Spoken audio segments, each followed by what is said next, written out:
उस टाइम गया था, मुझसे डीएम साहब ने कहा था, एसपी साहब ने कहा था कि आप मौके पर जाएं और भीड़ को आप सेटिस्फाई करें।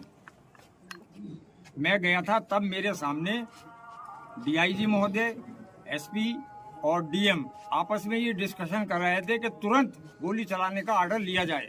कौन कर रहे थे? एसपी साहब थे, डीएम साहब थे और डीआईजी साहब थे। मैं उस टाइम वहां मौजूद था। तब मैंने ये सोचा कि अब गोली चलने ही वाली है। मैंने पब्लिक से अपील की, बहुत ज्यादा अपील की, वहां पहुंचकर भी अपील की, लेकिन 75% लोग वापस चले गए। कुछ लोग यही सोचते रहे कि खुदाई अभी भी जारी है, ये खुदाई क्यों हो रही है। तो मैंने फौरन ही अनाउंस किया कि गोली चलने के आदेश मिल चुके हैं पुलिस प्रशासन को, लिहाजा मेरी गुजारिश है, अल्लाह के वास्ते, खुदा के वास्ते, सारे लोग हट जाएं, चले जाएं, अपने अपने घरों को चले जाएं, शांति बनाए रखें।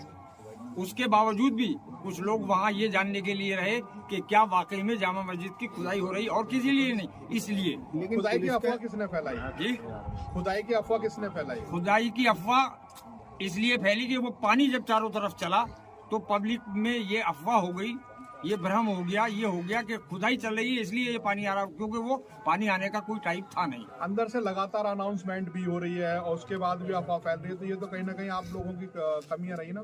नहीं, हमारी क्या कमी रही, हम तो बराबर अनाउंस कर रहे हैं। पानी की जो कमी है, सबसे बड़ा जो अफवाह फैली है वो पानी को देख के फैली है कि ये पानी क्यों आ रहा है। इसका मतलब ये है कि अंदर खुदाई हो रही है, जबकि हम बराबर अनाउंस कर रहे थे वहाँ खुदाई नहीं हो रही थी, लेकिन पब्लिक के जहन में यही बात हुई कि शायद खुदाई हो रही है, और ये क्यों हो रही है। जैसे पुलिस का तो ये मानना है कि गोली जो है पुलिस ने नहीं, पब्लिक में ही चली है। ये कहना बिल्कुल गलत है पुलिस का, ये कहना बिल्कुल गलत है। पुलिस गोली हमारे सामने चला रही थी, मैं मौके पे मौजूद था। पब्लिक की तरफ से मेरे सामने कोई गोली नहीं आई।